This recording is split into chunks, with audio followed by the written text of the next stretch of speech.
बिस्मिल्लाहिर्रहमानिर्रहीम। अस्सलाम वालेकुम नाज़रीन, आप यूट्यूब चैनल देख रहे हैं। मैं इमरान खान हूँ। इमरान खान साहब की मुलाकात उनकी जो मुदाकराती कमेटी है उससे अभी भी नहीं करवाई गई और हुकूमत ने तकरीबन हाथ खड़े कर दिए हैं।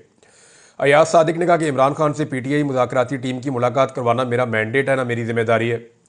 हालांकि जो इनकी आपस में मुदाकराती कमेटी की मुलाकात हुई थी वहाँ पे बाकायदा लिखा गया था कि इमरान खान साहब से जाकर मिलेगी पाकिस्तान तहरीक इंसाफ की मुदाकराती कमेटी, उनसे मुशावरत करेगी और उनकी हदायत की रोशनी में फिर आगे का लायामल बनेगा और दोबारा मुलाकात होगी। लेकिन अब बार बार वज़रा कहते भी रहे हैं, जो हुकूमती मुदाकराती कमेटी है वो कहती रही है कि मुलाकात होनी चाहिए, लेकिन मुलाकात करवाई नहीं जा रही।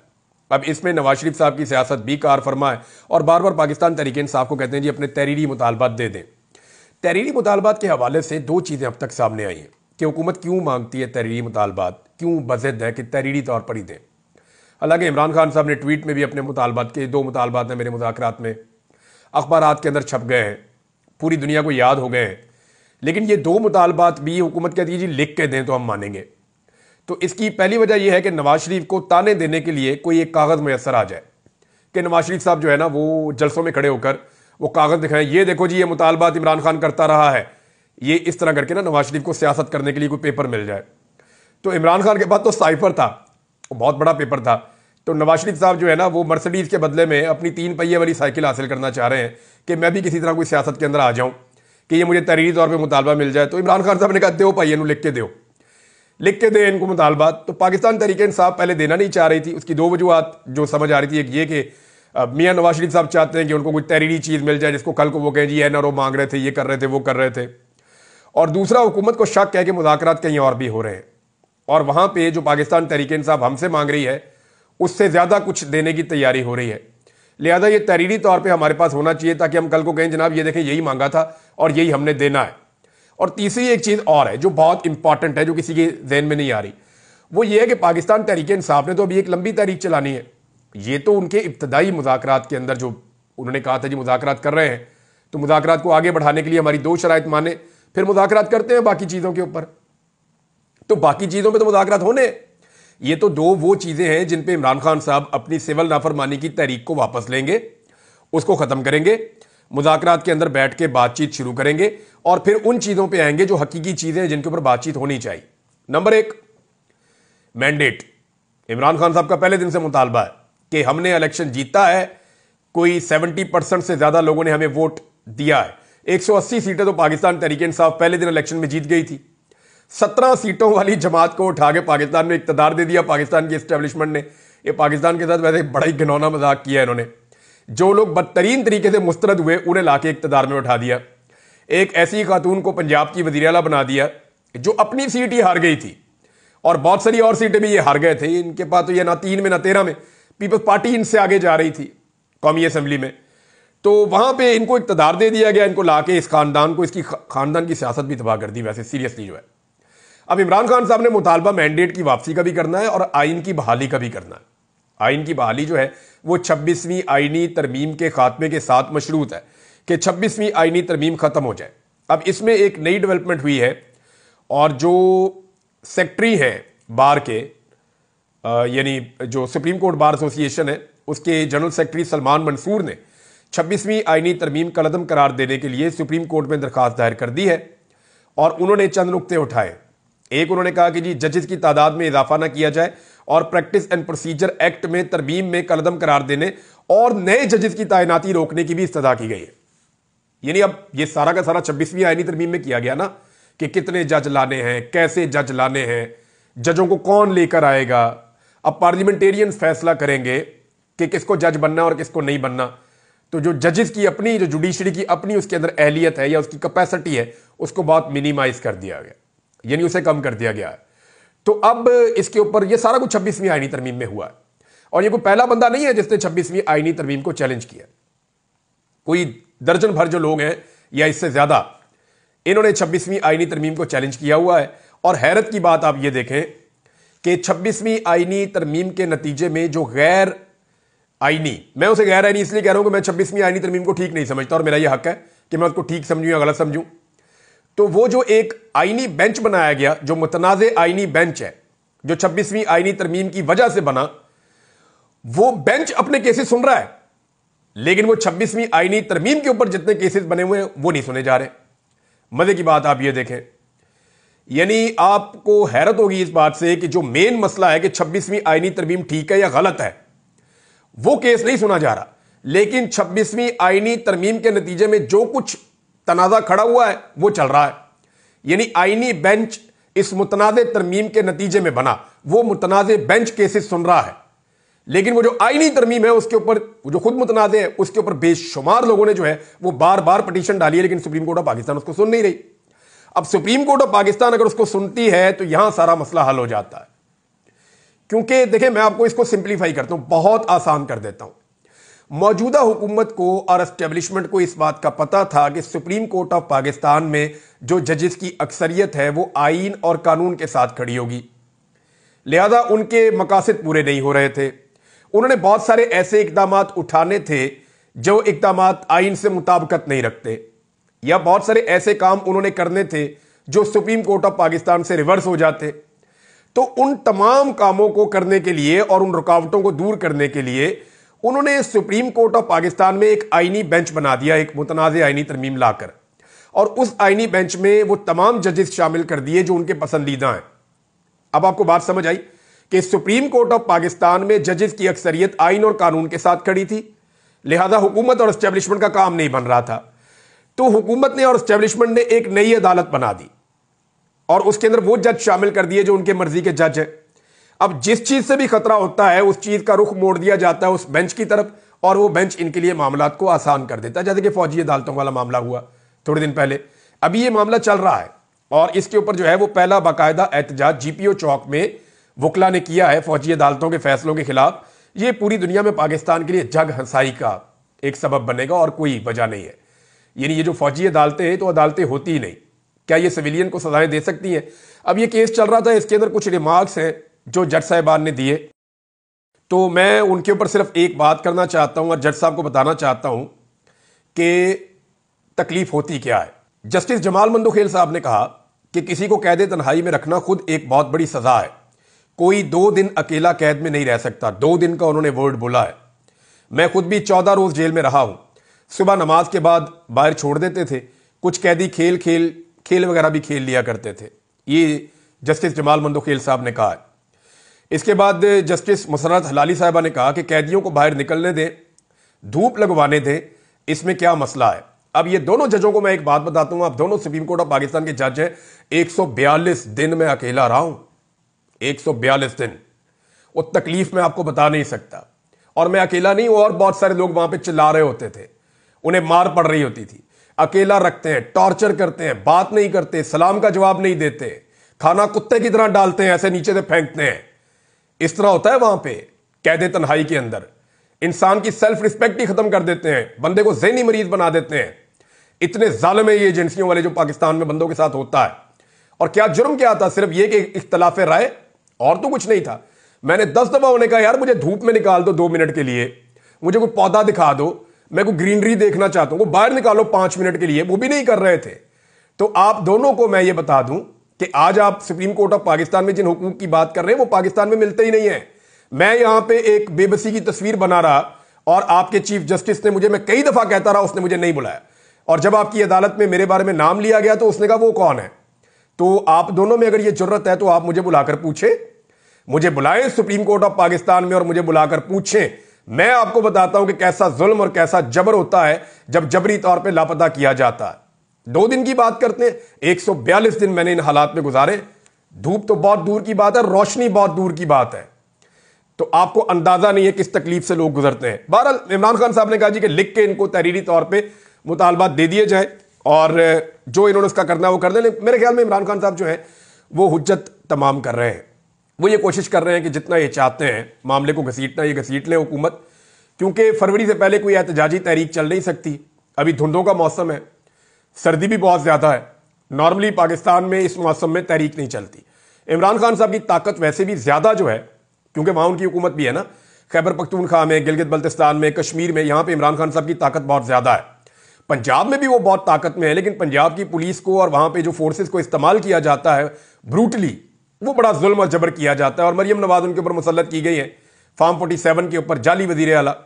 तो वो पूरी कोशिश करती है। और मैं हसीना वाजिद प्लस है वो, मरियम नवाज जो है वो हसीना वाजिद प्रो मैक्स है, नॉर्मल भी नहीं है। और इनका अंजाम भी मुझे ऐसा लगता है कि हसीना वाजिद वाला ही होना है, देर हो सवेर हो अंजाम इनका वही होगा। और ये अपने अंजाम की तरफ चल नहीं रहे, ये अपने अंजाम की तरफ भाग रहे हैं और इन्होंने दौड़े लगाई हुई अपने अंजाम की तरफ। और ये अंजाम हम देखेंगे क्योंकि जुल्म और बर्बरियत एक लेवल से जब आगे चली जाती है तो लोग रिएक्ट कर जाते हैं। एक दिन आएगा पंजाब में भी लोग रिएक्ट कर जाएंगे। अब 26वीं आईनी तरमीम के हवाले से अगर कोई सुप्रीम कोर्ट ऑफ पाकिस्तान का फुल कोर्ट बैठता है तभी ये सारी चीजें रिवर्स हो सकती हैं। और फिर 26वीं आईनी तरमीम अगर खत्म हो जाती है तो चाहे फौजी अदालतों का मामला हो, चाहे वो धांधली का मामला हो, चाहे वो दीगर मामला हो, पाकिस्तान में जितने आईनी मसाइल जिनमें पाकिस्तान उलझा हुआ है वो सारे खुल जाएंगे। हत्ता के जो सर्विसेज चीफ्स की 5 साल तक मुद्दत कर दी गई है, 3 साल से बढ़ा के, ये मामला भी चैलेंज हो जाएगा और बहुत सारी चीजें आपके सामने आएंगी। अभी कुछ एक दावा किया जा रहा है, मरियम नवाज को पहुंचाया गया सरगोदा तालीमी इदारे में, वहां बच्चों को छुट्टी दे दी। यानी आप अंदाजा करें कि वजीर आला किसी तालीमी इदारे में जाए और उसके आने से पहले बच्चों को नोटिफिकेशन देके छुट्टी दे दी जाए कि भाई तुसी कार जाओ, ताड़ी लोड़ नहीं है। तो बच्चों के बगैर वजीर आला ने क्या करना है भाई? इमरान खान यूनिवर्सिटी में जाता था, बाहर से लेकर अंदर तक रश रहता था, लोग इकट्ठे हो जाते थे। ये सियासी लोग तो जब जाते हैं तो वो चाहते हैं अटेंडेंस पूरी होनी चाहिए। इधर छुट्टी दे रहे हैं जनाब चले जाओ। मकामी सहाफियों को भी इजाजत नहीं है कि आप आके कवर नहीं कर सकते, अपना मीडिया भी नाल लेके जाना है। और वहां पे मरियम नवाज और तलबा के बीच में जो फासला रखा गया, मैं वो फासला, उसके बीच में क्रिकेट खेल सकते हैं लोग। यानी जितना बीच में रकबा खाली छोड़ा हुआ था उसमें अच्छी खासी वन टिप क्रिकेट हो सकती है, बड़ा मजा आ सकता है वहां पे। तो दूर क्यों बिठाया तलबा को? क्या कोई खतरा है तलबा से, या नारों की आवाजें पहुंच जाती हैं? और वहां पे सिक्योरिटी भी बहुत भारी थी और फिर चुने हुए बच्चे बिठाए हुए थे और उन बच्चों ने भी कोई इस्तकबाल नहीं किया। वहां पे ऊ की आवाजें भी बीच में आ रही थी। अब उसके बाद चंद बच्चों को इकट्ठा करके, जिनके साथ पहले से तय किया गया था, उनको कुछ ब्यूरोक्रेट, कुछ बच्चे, कुछ पुलिस वाले, कुछ सादा कपड़ों में अपने साथ जो लोग ले जाए गए, उन सबको इकट्ठा करके एक जमकट्टा सा बना के तो वीडियो बना के डाल देते हैं कि जनाब ये मरियम नवाज साहबा की मकबूलियत बहुत बढ़ रही है। तो मैं एक चीज अर्ज कर देता हूं कि नवाज शरीफ का मुकाबला मेरा चैलेंज है, PMLN को मेरा आज चैलेंज है और खुलकर चैलेंज दे रहा हूं। नवाज शरीफ का मुकाबला इस वक्त पाकिस्तान तहरीक इंसाफ के किसी भी काउंसलर से करवा दें आप, किसी एक काउंसलर से आप नवाज शरीफ का मुकाबला, चले मैं आपको नाम ले लेता हूं, वो सनम जावेद से आप करवा दें, ये तैयबा राजा से करवा दें। नई लड़कियां हैं ना, इनको तो बहुत वो पॉलिटिक्स में इनका नाम नहीं है या कोई इनकी पूरी लेगेसी नहीं है पॉलिटिक्स में। आप इनके साथ नवाज शरीफ और नवाज शरीफ की बेटी दोनों का मुकाबला करवा दें। सारे सरकारी वसाइल इस्तेमाल करें, जितना आप चाहते हैं वहां पे सरकारी अफसर, पटवारी, जो कुछ आपने करना है आप करें। पूरे लाहौर के अंदर आप होर्डिंग्स लगा दें, सारी बसें आप वहां पहुंचा दें, आप जितना मर्जी करके आप जलसा कर लें और सिर्फ 24 घंटे का फ्री हैंड दे दें इन दो खवातीन को। यास्मीन राशिद साहिबा को आप 24 घंटे के नोटिस के लिए छोड़ दें बस पैरोल के ऊपर, और उन्हें कहें चले यास्मीन राशिद को ले लें, कैंसर की पेशेंट है, सिर्फ उन्हें 24 घंटे दे दें, वो आपसे 10 गुना बड़ा जलसा करके आपको दिखा सकती हैं इसी शहर लाहौर के अंदर। यानी इस वक्त नवाज शरीफ की मकबूलियत का यह आलम हो गया है, बूट पॉलिश कर करके अपनी मकबूलियत का बेड़ा गर्क कर दिया मियां साहब ने। अच्छे खासे इनकलाबी लीडर बनने की तरफ जाते हैं, फिर इनकी बेटी और इनका भाई इनको खींच के फिर ले आता है कि नहीं हमने तो जूते साफ करने हैं, हमारा तो ट्रैक रिकॉर्ड इस चीज का है, हमने तो हमेशा यही काम किया, हमने यही काम करना है। फिर सारा टब्बर लग जाता है जूते साफ करने के ऊपर। ओ भाई अच्छा खासा मियां नवाज शरीफ लेके जाता है तुम लोगों को, भी इनकलाबी बन जाते हैं, आ जाओ थोड़े डंडे थोड़ी मार खा लेते हैं, साथ ही कोई ना कोई प्लेटलेस गिरा के उसको बाहर निकाल देते हैं। तो मियां नवाज शरीफ साहब का मुकाबला आज पाकिस्तान तहरीक इंसाफ के एक काउंसलर के साथ भी लेवल प्लेइंग फील्ड की शर्त के ऊपर नहीं करवाया जा सकता। मेरा चैलेंज है, मैं ओपन चैलेंज कर रहा हूं कि अभी मुकाबला करवा के देख लें, लेकिन एक शर्त है कि लेवल प्लेइंग फील्ड होनी चाहिए।